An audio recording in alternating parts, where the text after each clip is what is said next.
Hi and welcome. I'm going to show you how to do auto numbering in Microsoft Excel. To number this list of names, all you just need to do is type the first number, number 1, number 2, then you drag across the cell, highlight the two cells, highlight the two cells and move over to the cell pointer. Once you get to this position, your cursor changes. Then drag through down to the last number, and Microsoft Excel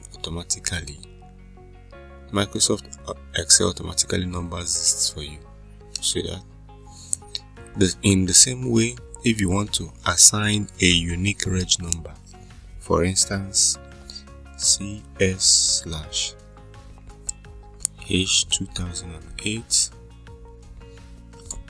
or CS/H2008/001 and CS/H2008/002.